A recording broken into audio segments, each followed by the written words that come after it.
জগদ্ধাত্রী সেজে কোর্টে গিয়ে দিব্যার বিরুদ্ধে সাক্ষী দেবে দুর্গা। হ্যাঁ বন্ধুরা, এমনটা দেখা যাবে। তাই সম্পূর্ণ জানতে ভিডিওটিতে লাইক দিয়ে চ্যানেলটি সাবস্ক্রাইব করে দেখতে থাকুন।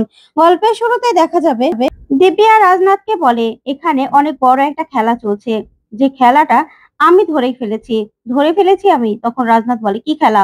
তখনই দিব্যা বলে, সেটা তো আপনাকে বলবো না, সেটা একমাত্র আমি দুর্গাকে বলবো।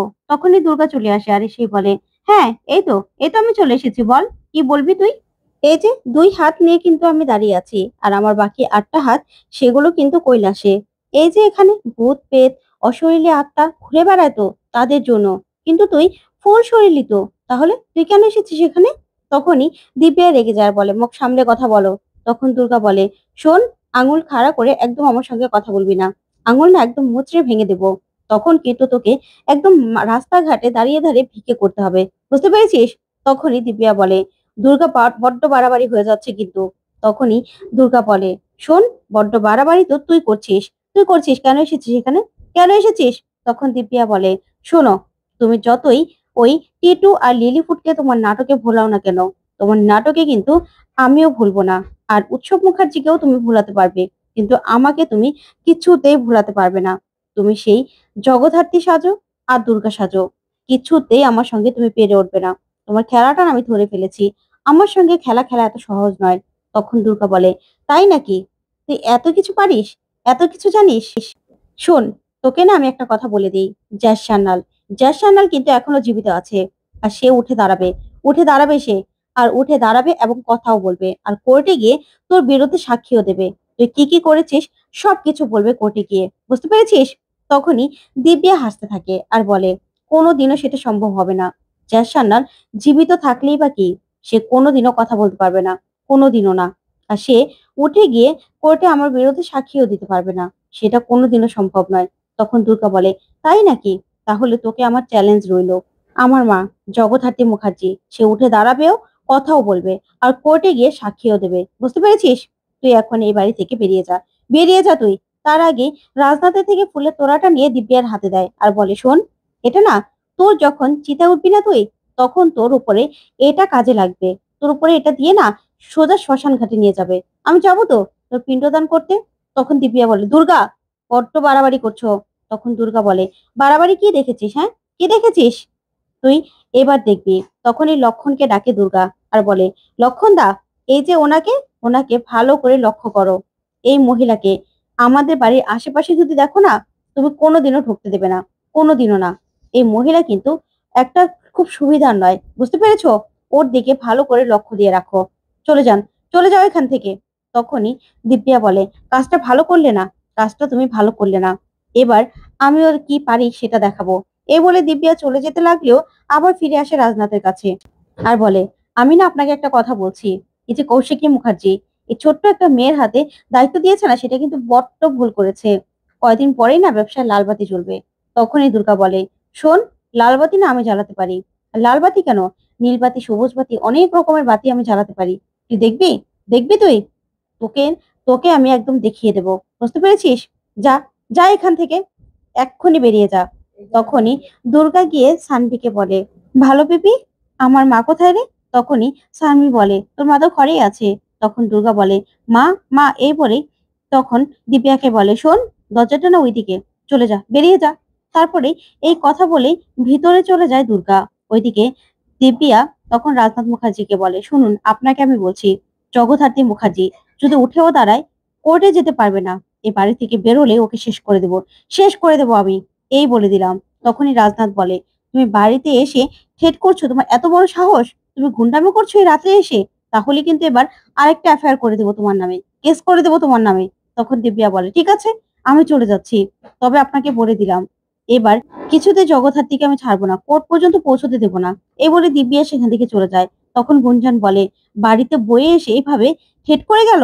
তখন রাজনাথ বলে, হ্যাঁ, থ্রেট তো করবেই, কারণ জগদ্ধাত্রী যদি উঠে দাঁড়ায়, সব থেকে বড় ক্ষতি হবে ওর, বিপদ হবে ওর।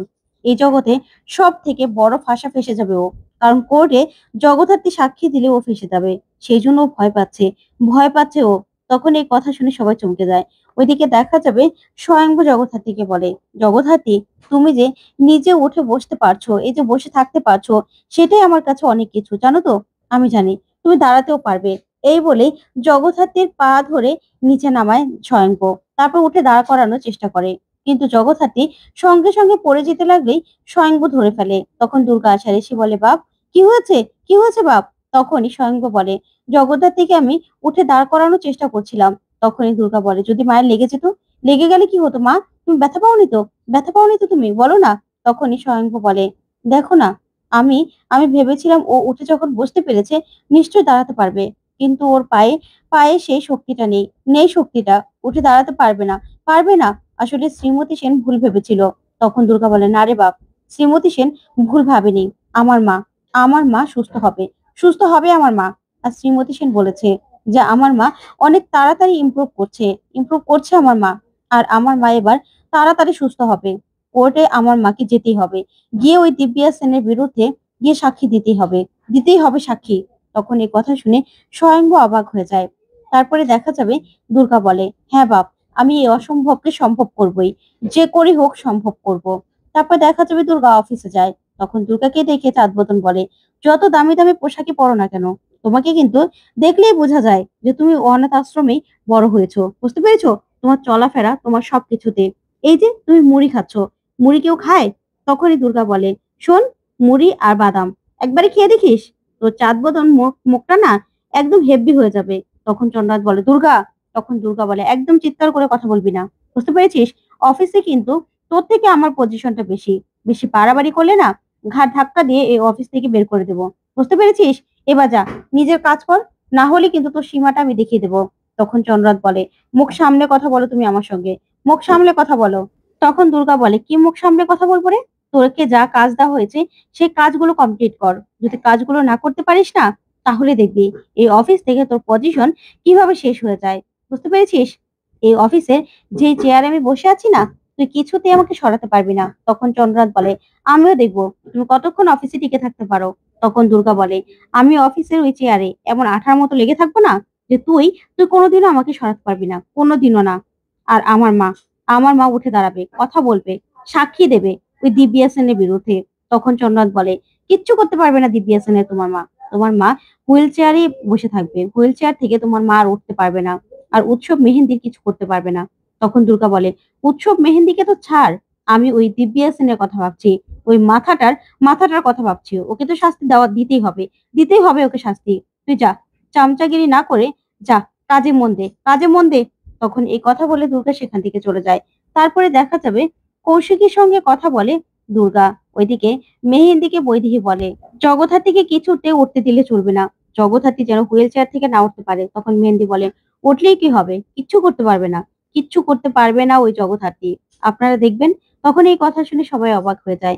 এদিকে কৌশিকী দুর্গাকে বলে, দুর্গা রে, আমার সিক্স সেন্স বলছে তোর মাকে কোর্টে পৌঁছতে দিবে না। তখন দুর্গা বলে, আমি আছি তো, আমার মা কথা বলবে। তখন কৌশিকী বলে, তাতে কি হয়েছে? আমি চেয়েছিলাম যে হুইল চেয়ারে যদি জগদ্ধাত্রীর জায়গায় দুর্গা থাকে তাহলে কেমন হয়। ওইদিকে চন্দ্রনাথ লুকিয়ে লুকিয়ে সব কথা শুনে ফেলে আর চমকে যায়। এদিকে কৌশিকীকে দুর্গা বলে, কৌশিকী, কি বলছিস তুই এগুলো? তখন কৌশিকী বলে, হ্যাঁ দুর্গা, যদি জগদ্ধাত্রীর জায়গায় দুর্গা গিয়ে কোর্টে সাক্ষী দেয় তাহলে তাহলে কেমন হবে?